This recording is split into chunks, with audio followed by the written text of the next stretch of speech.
Yay! Okay. Well, on that note, thank you for having me, but I'm a little confused because it says getting healthy with herbs. I thought I was speaking for 6 hours on how to grow tomatoes for fun and profit.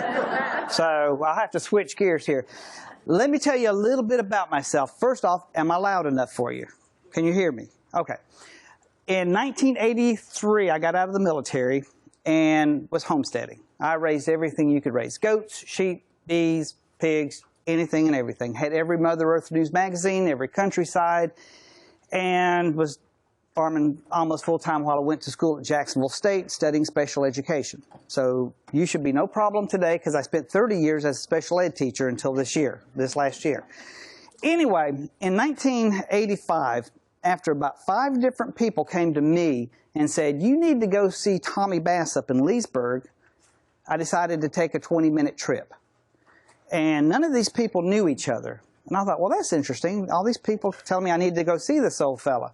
So I thought 20 minutes to Leesburg, 20 minutes there, 20 minutes back home. I've spent an hour and a half or so, of my day. So I drive up to Leesburg, and there's this little old man up on a roof of a shack nailing some tin down. And I said, Mr. Bass, do you mind if I come and speak to you about herbs? And he said, well, sure, son. You just come on in. And so I went in and kept to my schedule of 20 minutes, and 3 hours later, I finally walked out the door and was absolutely hooked by this man.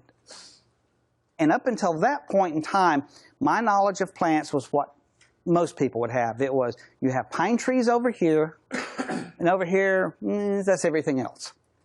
I spent my childhood growing up playing cowboys and Indians, but you don't see the plants. You just see plants. But he awakened a gift in me that I did not know I had, and that was the ability to see a plant and know a plant and understand its uses once I learned it. And Tommy Bass had spent, by the time he passed away, spent 81 years as an herbalist, digging herbs and roots on the side of Lookout Mountain. So for 12 years, I roamed those woods of North Alabama with him, learning literally thousands of medicinal plants and edible plants. So today, we're going to talk a little bit about some culinary herbs that you can grow, but also have some great medicinal uses. If you remember, the father of modern medicine was who? Hippocrates. And he always said, let your food be your medicine. People come to me all the time and they say, do you use herbs? And I say, no. And they say, but you're an herbalist. And I say, well, first off, I've got a high metabolism. I don't ever get sick. But if I get sick, I'll use herbs. And I firmly believe in the medicinal value of them. But I said, your food is your medicine. If you're eating healthy, you're getting medicine in you. And when we take a look at these herbs and spices today, you'll see that a lot of them are actually very high-powered medicines as well that you can get into your body in a natural form that it accepts and it understands. So we'll take a look at, I don't know, about 12 or whatever, maybe in 20. I don't remember how many I did now. And talk a little bit about growing them, a little bit about eating them, and a good bit about using them as medicine in our diet. And while you're doing that, if you'll write your name on a piece of paper, I'm going to do a couple of giveaways today. So write on just a little piece of paper, first name, last name. If you put it on the back of a $20 bill, your odds are much higher of winning. But anyway, let's take a look. And what I did was I gathered some different resources off the internet that I thought really were more pertinent to what you want to do. And what is an herb? Leaves, stems, flowers of an aromatic plant. Fresh or dried? Dried herbs are stronger than fresh. And the reason being, you've taken the water out. Just like drying peaches makes them sweeter, when you dry an herb, it concentrates the chemicals, concentrates the flavors up to a point, because eventually, if they stay dried long enough, they'll break down, and then they won't be as effective. When you're using dried herbs, crumble or crush them to release the flavor, and it takes 2 to 3 times more fresh than dried because they have water in them. And you can add fresh herbs at the end of cooking. When I first started cooking the salve I'm going to give you some of, I asked Tommy Bass, I said, well, how do you know when it's done? And he said, when it's cooked, when it's crispy, when it's fried, when it's boiled to completion, that's how you do it. He said, use it at the end if you're using something soft. If it's a woody root, you used it at the beginning because it took longer to get the medicinal value out. spices can be herbs or what we call spices. Green leaf flower, most of them are grown in moderate climates, more gentle and subtle in flavors, what we call the herbs. Then spices are, again, roots, seeds, fruits, flowers, or bark. You know, we use a lot of bark, like cinnamon bark, etc. Typically are grown in tropical climates and have a more pungent, spicy flavor. That's why we call them spices. And some plants can be both, like cilantro, which is one of my least favorite herbs, even though it's very good, very medicinal. Also, it's where you get coriander. The seed is coriander, the leaf is cilantro. The problem I have with cilantro is I take groups down the Amazon on occasion to live with the Indians, and they put cilantro on everything. But they don't put a leaf or two of cilantro. They put piles and piles and piles of cilantro, and I overdosed on it. I have a hard time eating it even now. And if you look at some of the origins of herbs and spices, not all of them are overseas. You look at the New World, North America, Central America, paprika, chilies, annatto, which in South America, when we'd go down there, they would actually break the pods open and use it as a dye and smear it on them to get rid of mosquitoes and for bug bites.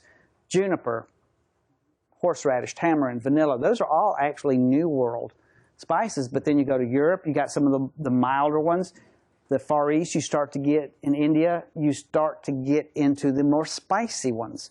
That's like if you go to Surin and get some Thai food, look how spicy and hot it is, and that's the type of spices they had growing there. First one's garlic. How many of you have grown garlic? What type did you grow? Just hard, you grow hard neck and soft neck. Those are two different types.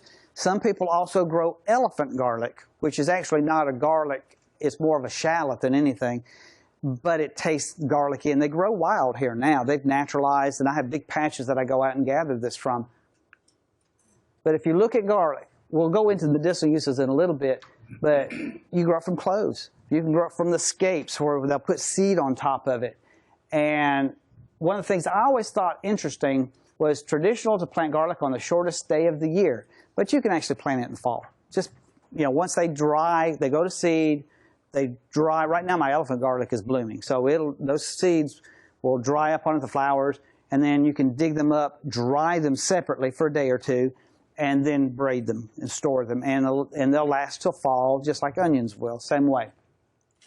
And in the harvesting, as garlic reaches maturity, they blow, they dry, brown, they die, and that's when you get them. But if you look at it, contains sulfur compounds, not sulfa. If you're allergic to sulfa drugs, you're not allergic to the sulfur compounds. They're just similar names, but not the same thing.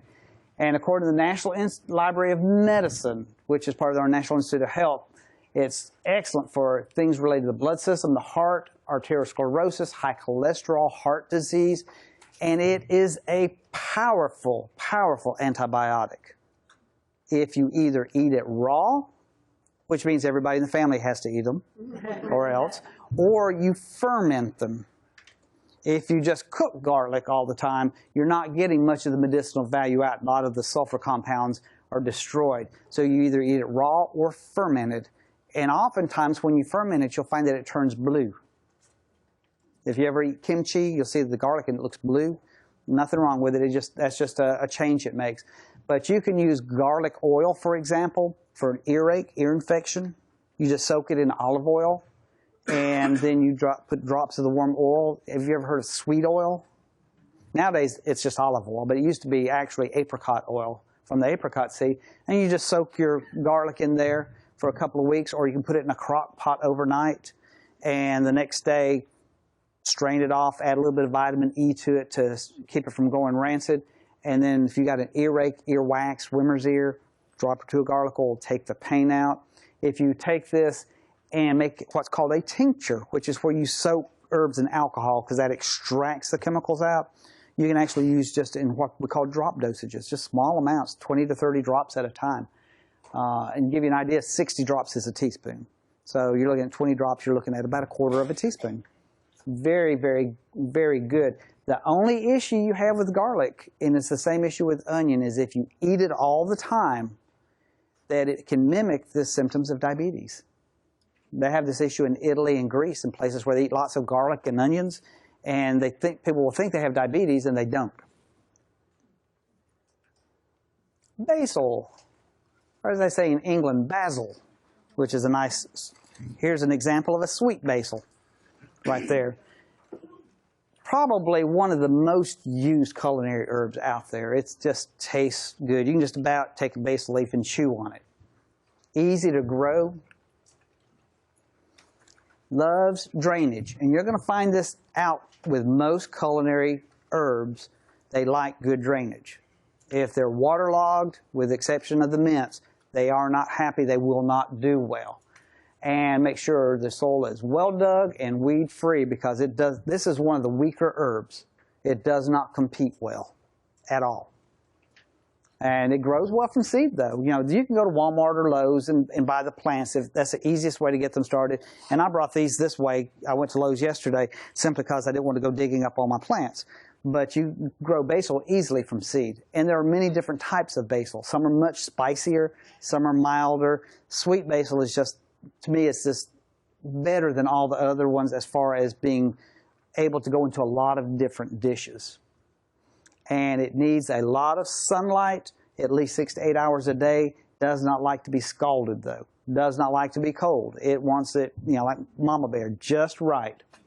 And it is more prone to needing fertile soil.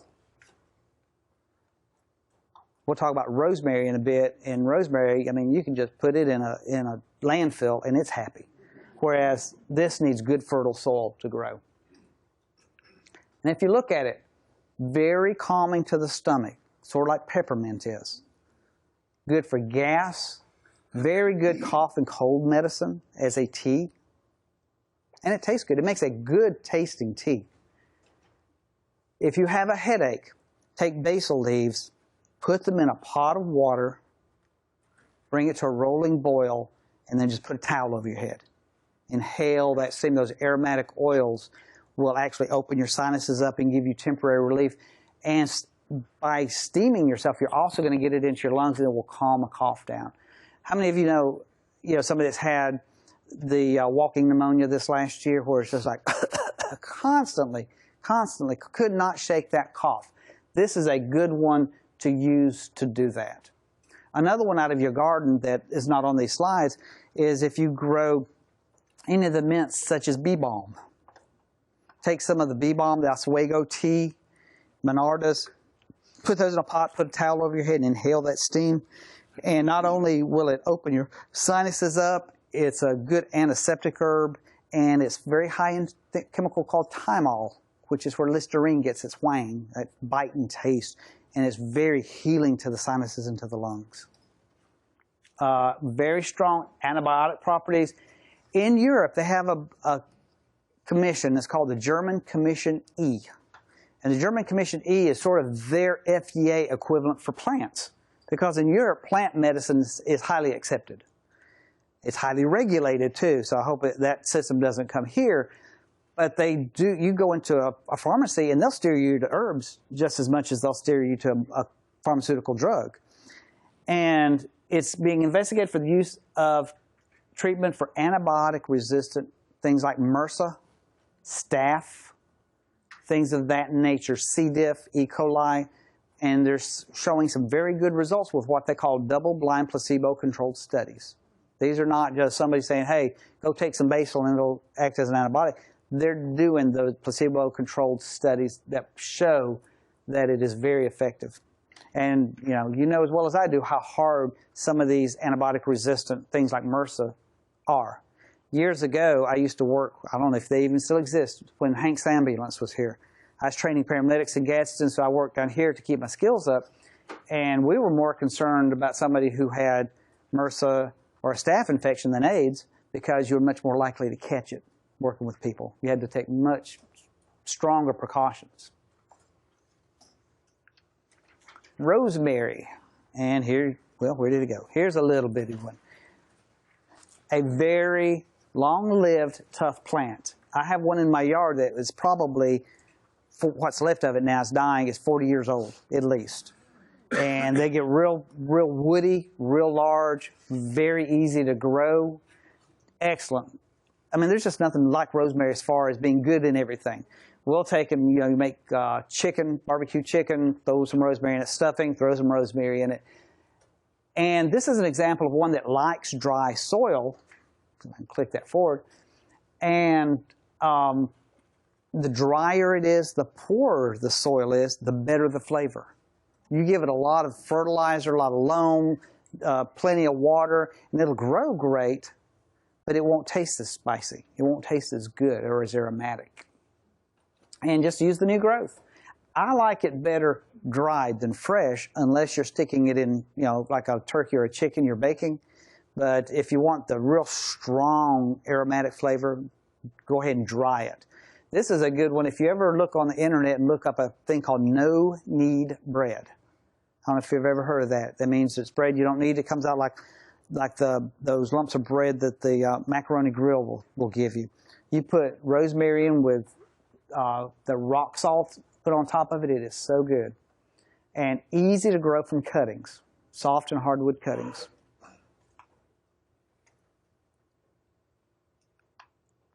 Medicinal uses. How many times have I heard on the internet, rosemary improves your memory 90% more, 900 times more by sniffing it? Yes, that's true.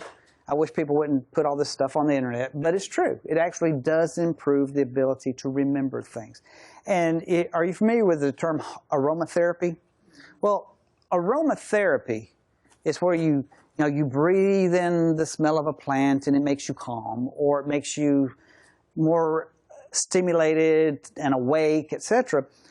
But they don't work because, blue's a calming color, red fires you up and all this stuff. It works because these plants have chemicals. When you smell that odor, what are you smelling? You're smelling chemicals. In this case, these are aromatic oils that, especially when you boil something, you're inhaling that, and it's a medicine, and you're getting the medicinal value out. It has a chemical called rosmarinic acid, essential oils such as cineol, what they call camphene, boreal. All these are real strong antiviral and antibiotic acting plants, chemicals, as well as antiseptics. And an antiseptic works because it creates an inhospitable environment for bacteria or viruses to grow. They don't like to grow there, so the wound or the cut or the scrape does not get infected. Rosemary is a real powerful anti-inflammatory for arthritis, rheumatoid arthritis. Now, with rheumatoid arthritis, that is an autoimmune disorder. It helps with the inflammation, not with the underlying cause. And it has been proven that it helps fight cancer by causing what is called apoptosis. That means it causes the cancer cells to self-destruct. It also, in my opinion, from the research I've done, it has what's called an anti-angiogenesis effect, which is just a big word to mean that it cuts off the circulation to those blood cells. When we get through, if anybody's interested, I'll have a big fungus out in my truck. It's called chaga. And I'll talk to you a little bit off the record about that. And it's really good. And it does the same thing. And what it does is, if you think about it, let's say you had cancer. Hopefully not, but say you had cancer. What is a cancer cell? It's a live cell, right? It's just your own cells just recreating itself, growing rapidly, inappropriately. But it still needs oxygen. It still needs blood. It still needs food, or it dies. And herbs like rosemary and some of the medicinal fungi, what they do is they directly attack the blood vessels leading to that cancer. But they don't touch healthy cells. If you look on the news, what's the big therapy now for cancer? Immunotherapy. The body fighting itself. And Tommy Bass, one of the first things he ever told me is, he said, son, herbs help the body heal itself.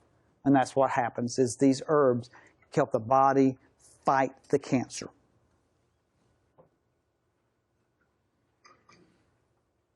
And this is our nighttime herb. Anybody recognize that? Chives, which is basically a glorified what? Onion that you eat the leaves on. But chives, very good plant. Great with potatoes, garnishes, seafood, and soups. I think of this as the mildest of the onion family, the allium family. Ooh, a lot of writing. Grows well like any onion does from seed, But what you can do is next time you go shopping at Publix or somewhere and you get some chives, save the bottom part. Plant that, just like celery. If you when you harvest them out of your garden, if you replant them, then they'll grow a new plant.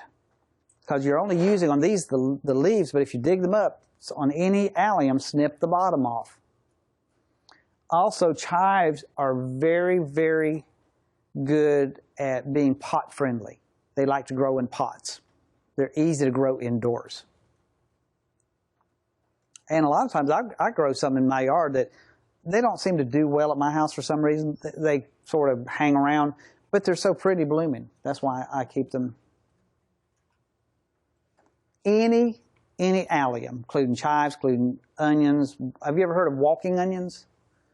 Great little onion. The tops bend over and hit the ground, and the bulb will sprout again, and it walks around your yard. Studied extensively in relationship to cancer, especially stomach and colorectal cancer. If you go to any country where they eat lots of alliums, garlic and onions, the incidences of cancer in general, but in particular stomach and colorectal cancer, is lower. Food is your medicine. Let's see, organic sulfur is what's doing it. Also for sleep and mood, because they contain a chemical called choline. They'll help you rest. They'll calm your mind down. Again, everybody has to eat them before you go to bed, but they are very, very good, and the folate helps with depression. Do you remember a movie back in the 70s called, what was that name of that movie? It was, I don't remember. I need some rosemary. The Lilies of the Field, or Lilies of the Valley, Lilies of the Field. No, Where the Lilies Bloom. There it is. And in it was about these 3 kids that were up in the Smokies. Their parents died, and so to survive, they were gathering wild plants for selling to the herb trade. And in it, there's a guy named Harry Dean Stanton. I don't know why I always remember his name. He's a famous actor. He is in love with one of the girls, but he gets pneumonia. So how they cured him of his pneumonia was an old mountain remedy, was they threw him in the bathtub and they covered him in cooked onions. And it saved his life. And it is true, because the onions had the organic sulfur in them, which killed the pneumonia, the virus. And onions, alliums, any of them, what they do is they heat your body. They heat your body from the core out.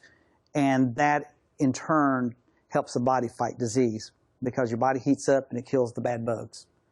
And it draws fluid. So here, I'm going to give you a recipe here with onions. If you ever have a dry cough, one of those coughs that just, you go all the time, no phlegm, take an onion, core it out, but leave the bottom in. You want it like a bowl. Fill it full of sugar, put the core back in, and the old way of doing this was to put it in a clean sock. Nowadays, just put it in a glass baking dish, throw it in the oven, and bake it till it falls apart. It'll turn translucent, falls apart, squeeze all the juice out, eat the onion, and then take a spoonful of that juice every once in a while. And it will completely calm down that dry cough that's just hanging around in the lower part of your throat. Because what it does is sulfur compounds are heating the body up, but it also causes the body to shift fluid to balance out the chemicals, and so it brings moisture into that area, and it lubricates your upper lungs and your lower throat. Also, talk about it prevents the formation of homocysteine, which is really bad for the body. You always talk about checking your homocysteine levels. This lowers it. Mints. All right. Here's some spearmints. They all look sort of alike from a distance, don't they? Think of mints as the gangbangers of the plant world. If you plant mints, with the exception of horehound, you better be prepared to fight the never-ending battle, use it a lot, or just let her go. Because they will take over, especially peppermint and some of the spearmints and stuff. I have, that's lemon mint right there, lemon balm. I've got a bunch of lemon balm in my backyard, and I use it a lot for different medicines because it's very good for depression. It elevates the mood. It's a sunny herb is what it is, and it tastes good. But I was walking in my front yard, and I'm talking all the way down the other end of the house. I thought, where'd all this mint come from? And I had this giant patch of lemon balm popped up in the front yard, which is fine because I use it so much, but it was like it went from the backyard to the front yard.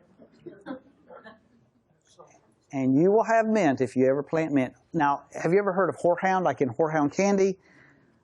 I can't get that stuff to spread for nothing. I've got a plant that's probably 10 years old, and it's blooming right now, but it's so hard to get to spread. It is a perennial. Can be invasive, obviously. There's about 3,497 species of mint. So plan on having a lot of yard space.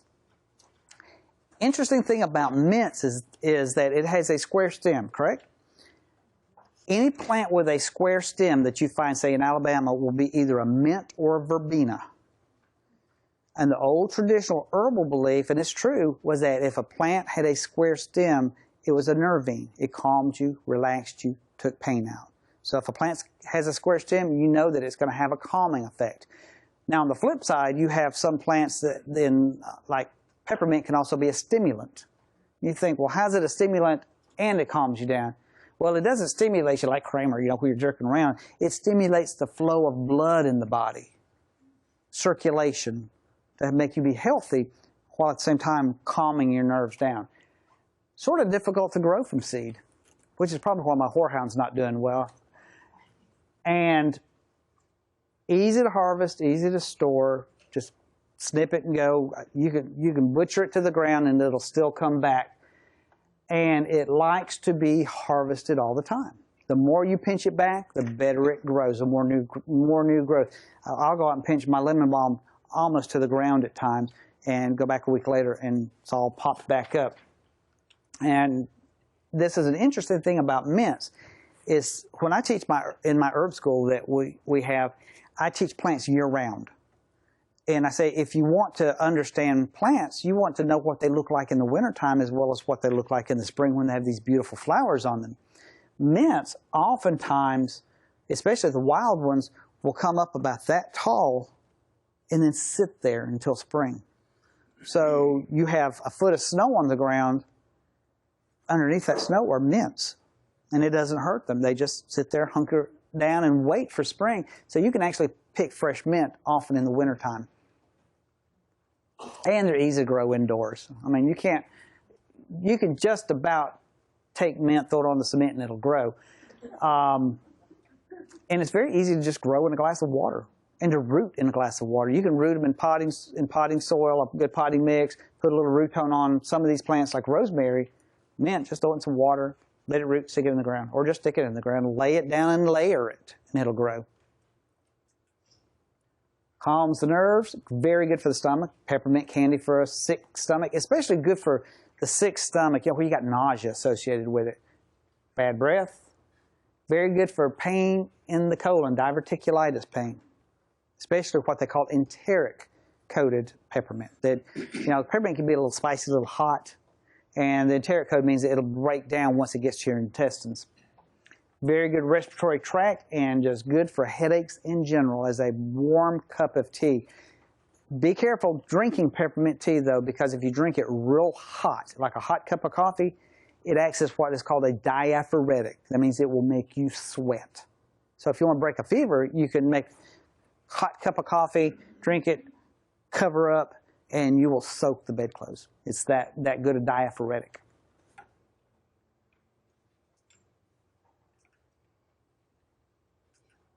Dill. My wife cooks with this one a lot. I don't really care for it that much. I mean, sort of, it's the old saying in the South, if you don't have a girlfriend, your cousin will do, type thing. I'm from Sand Mountain. It's better than nothing. Hey, I'm from Lookout Mountain, not Sand Mountain. Anyway, that's what dill is to me. It's just it's okay. But very good. Fish, potatoes, pickles, dips, carrots, and bread. And it tends to find its home in condiments more than in regular cooking. And I have a real big time when they first come up distinguishing it from what? Fennel. And Mom said, no, that's fennel, that's dill. Whatever. until they get a little bit bigger, and you smell them. Native to southern Russia, western Africa, and the Mediterranean. Seeds are stronger, more flavorful than the leaves. I've never had the seeds. No, yeah, I do. Dill seed. What am I thinking? Dill weed's what I've always used. And I do like it in things like yogurt and dips. Best with fish, in my opinion. Garnish for sandwiches. Traditionally used to soothe the stomach after meals. A lot of countries in Europe, you'll still see that, where they'll have a little plate full of dill seeds. And, you know, here we use parsley at restaurants, you know, garnish parsley for your breath. There they use dill seeds. And it's interesting because if you go to a European country, a lot of them still will use bitters. Right before the meal, you drink a little shot of bitters so that it starts the process of digestion. Then they'll sometimes drink a little shot of bitters after the meal to finish that process starting, and then have some dill seed to help the stomach break down food and to make it, even though you're digesting food, to make it easier on the system. It's not my favorite.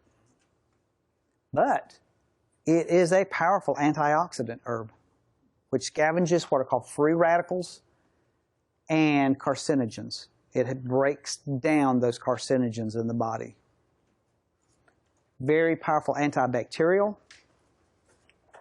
And it's a good source of calcium, which helps you with reducing bone loss, especially for women after menopause. I've used it on occasion for somebody with arthritis. It helps a little bit with the inflammation and resetting the immune system. Thyme. Here's one of the many types of thyme. That's a little bit of lemon thyme that I picked up. We're going to stick in the ground. Thyme is another one that comes in many, many, many different flavors. Some spicy, some mild. They hybridize this one like they do mints all the time. Very versatile perennial, easy to grow. And you're lucky, in Birmingham, I'm up on the mountain, so it's colder. And some of these plants are a little bit harder to keep as perennials because they get frozen out if you're not careful. Down here, it's much easier, except for basil. Basil's not going to overwinter for you. But this is an easy one to grow, and it'll get big, it'll spread, and mainly to enhance the flavors of other herbs. You don't use it by itself typically. Used as a seasoning, and it's a great one if you like fresh herbs. It's got a bright, pretty taste, especially the lemon thyme. I love it. And there's a lime thyme that some friends gave me. I need to plant the seeds. And when I picked some of the leaves, I thought, it's just like the rind off of a lime. I mean, it really smelled like a lime. Very good for bronchitis. Excellent for the lungs. It is a powerful expectorant. Good for upset stomach, diarrhea, traditional bedwetting herb besides corn silk. And another one for gas, worms. I've never used it for skin disorders though. But it's very good for the stomach especially. And for the lungs. And all of these plants that I talk about, if they say they're good for coughs and stuff, are really good to use, make cough medicine out of either syrups or cough drops. Using honey and using like a little hard candy recipe and make little hard candies with these are excellent. Parsley. One of Simon & Garfunkel's plants. And here's some parsley right there. You've got what kind of parsleys? What two types of parsleys do you have? Curly and flats. Likes cooler weather. Does not like to be out in full sun all the time getting hot. But it grows pretty good in a container. We grow it in the wintertime, leave it in the sunroom in the container. Of course, it's very flavorful. You always find it, you know, at the end of a meal for refreshing the breath. And it's probably, I would say it's probably one of the most popular herbs grown in some areas. When you propagate it, do it by seed or by the plants because they make a taproot fast. And you'll break the taproot and it doesn't transplant well unless you do it very young. It's like I was in South Alabama, and if you've ever heard of a plant called coral bean, and they make these beautiful flowers, and they'll get 12 feet tall in Florida. And I was digging some that were this tall, and it took me probably 2 hours to get 4 dug up that I didn't break the taproot on at that big. They immediately start setting taproots down, and parsley is one of those that's real prone to breaking the taproot or going into transplant shock.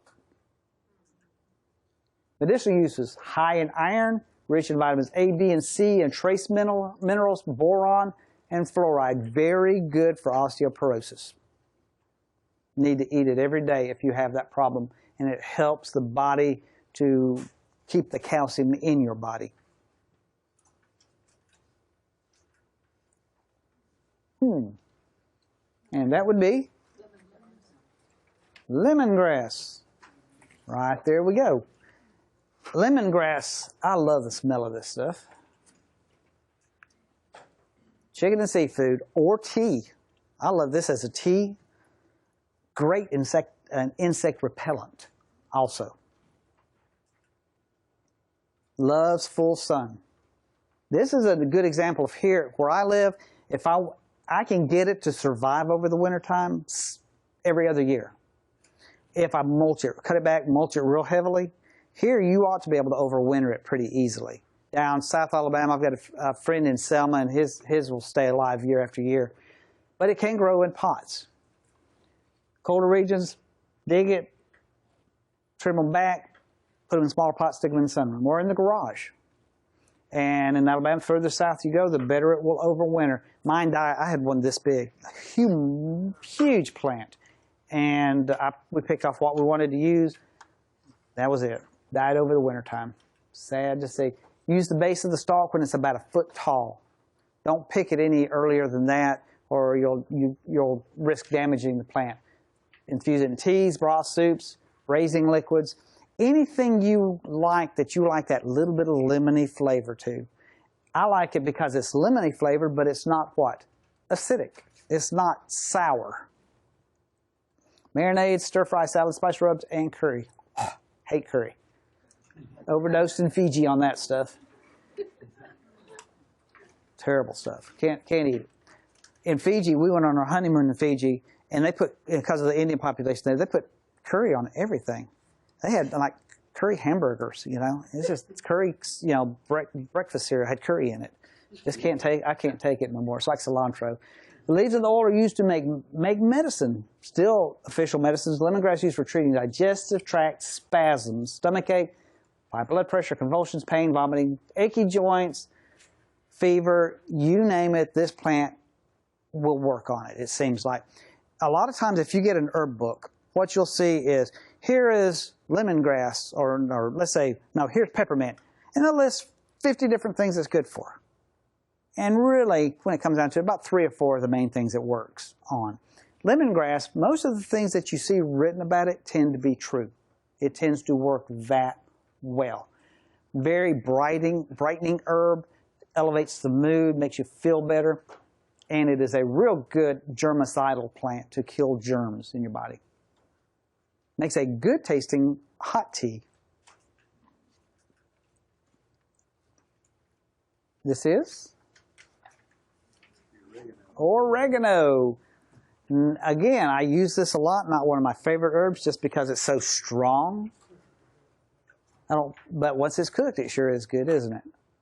Italian food, Mexican food, pizza, and spaghetti. And we grow lots of this. I mean, we've got lots of oregano growing right now and in bloom. A perennial. It is one of the best fresh herbs out there to add to food. Easy to grow. Ours comes back year after year after year. And it's closely related to marjoram. They taste a lot alike. Marjoram, though, as opposed to oregano, likes really dry soil. All well drained, but it'll, you know, you're thinking the dry regions of Italy and Greece. It's just, you know, tough plant up on the side of a hill with rock everywhere. Likes that. The marjoram needs more moisture and better soil. Can be grown as a house plant and grow it from seed. I've never had any success rooting cuttings from it. Very easy to grow. Don't add fertilizer. You want this strong and pungent. And this is an example also of when it comes to medicinal plants in the woods. We were talking about bee balm earlier.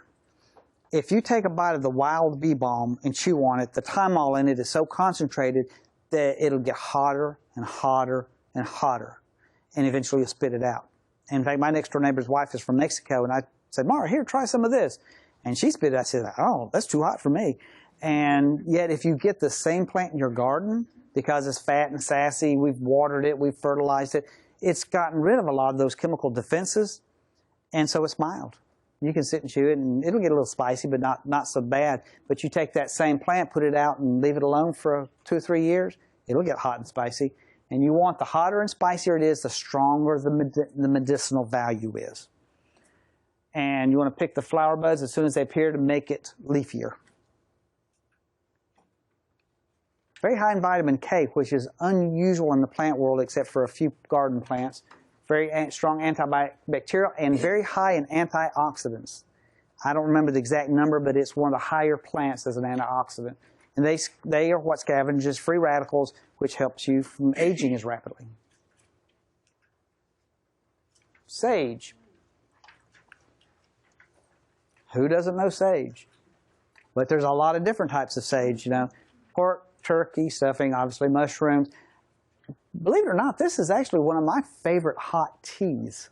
Hot sage tea with a little milk and sugar is wonderful in the wintertime. Zones 5 to 8, it will grow as a hardy perennial. Maybe.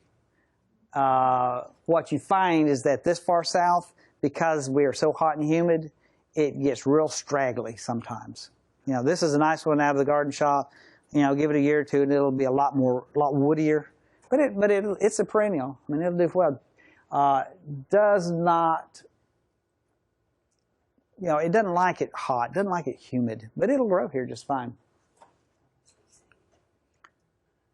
Excellent for getting rid of phlegm. It dries fluids up. It's an old-time herb to be used for nursing women who were trying to wean babies, and it would drop their milk.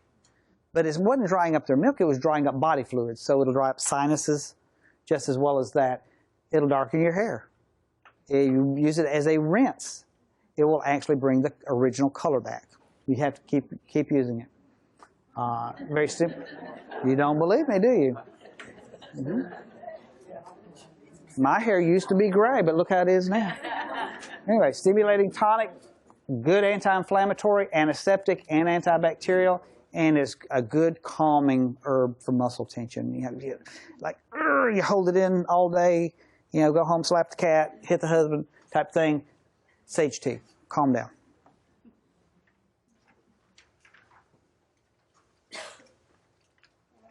Tarragon. Not the easiest plant to grow for a lot of people. Some people have success with it. Not me. Yours won't die? It doesn't like it on the mountain where I live. Chicken, eggs, mushroom, seafood again. Does not flower produce seed of French tarragon. Russian tarragon will. Usually when you get seed, it'll be Russian tarragon. Grows easily from cuttings, though. Little root tone. And I'll tell you a trick for rooting plants. You know what, well, any willow tree, but I use black willow off the rivers a lot. If you take willow branches, put them in a big bucket of water, let the leaves and bark soak for about 3 days, pull the leaves and branches out and water your plants, they'll go nuts. They will go crazy, growing, putting out roots, rooting. And the old nurserymen up through the 40s and 50s when the synthetics came in, that's what they used as a rooting hormone. And also you'll have plants here that people grow called chaste tree. Vitex. Vitex is another one that'll make these herbs that you're trying to root 10, 15 times better. Very shallow root system, you have to keep them moist. That's probably my problem. You know, right now everything in my yard is just beautiful. About 3 or 4 more weeks when it turns dry, I'll be out there the whole time, watering all day, trying to keep things alive till it rains again. Well adapted to container gardens, though. A lot of these are actually. It's not hard to grow most of them in containers, as long as some of them that like the dry, hot soil, you give them a sunny sunroom. Great antioxidant, good for toothaches. Hold a piece up against a hurting tooth. Will stimulate the appetite, make you want to eat. Good digestive aid, mild sedative activities, good for heart health, female health, and it will help you gain muscle and lose weight. This is the one to add if you're working out? Tarragon. And the last one, hey, I did this about right on time. Cayenne pepper.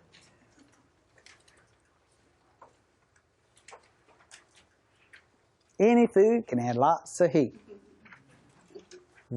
Some are hotter than others. It's like when you talk about paprika. You know, you got hot paprika and you've got mild paprika. Hot paprika will light your fire. It's hot. Hotter the weather, the hotter the pepper. And I did not turn the light on. Oh, like sandy acidic soil. Here, it's actually, even though we grow it as an annual, it's a perennial. If you leave them in the ground, they don't freeze out. They'll come back and make more. And those ones you find in your pots, in Lowe's, those little ornamental ones, most of those are actually edible peppers. I don't recommend it because they will light your fire in a heartbeat. Be very careful in handling them. Whatever you do, don't peel them and work with a lot of them and then scratch your eye, pick your nose, or anywhere else. Been there, done that. It was not pleasant. There are people in Thailand who have died processing hot peppers before, overcome by the heat, the fumes. That's just paprika. Chili powder, rather. Okay. Which is a blend of cumin, garlic, onion, and chilies. I make a killer rub for smoking ribs on big green egg, and those all have to be in there. And Tex-Mex barbecue, of course. Good for its cardiovascular properties. It acts sort of like a tincture would in the sense of it helps other herbs get into your body better. It gets fluid flowing in your body, gets the blood flowing, helps you to increase circulation, helps with angina. Speaking of this age group, you're worried about heart attacks and things. If you keep a mixture of this and lobelia in a tincture form together, it will stop a heart attack. Good for type 2 diabetes. Very good for skin irritation, itching, and pain. And again, apoptosis. But with this, it's what's called a counter irritant. It's my friend who does not have cancer then you had a toothache. Well, if I stomp on your big toe for at least a split second before you hit me in the nose, your tooth's not going to hurt because your body can't handle all these signals. And that's what this does. It says, you know, it's like Bengay, hot, cold, hot, cold. I just won't feel anything. And it overstimulates the nerves to where they just stop sensing pain. Anyway, I guess I did it just on time, so thank you. And the last slide. Oh, okay.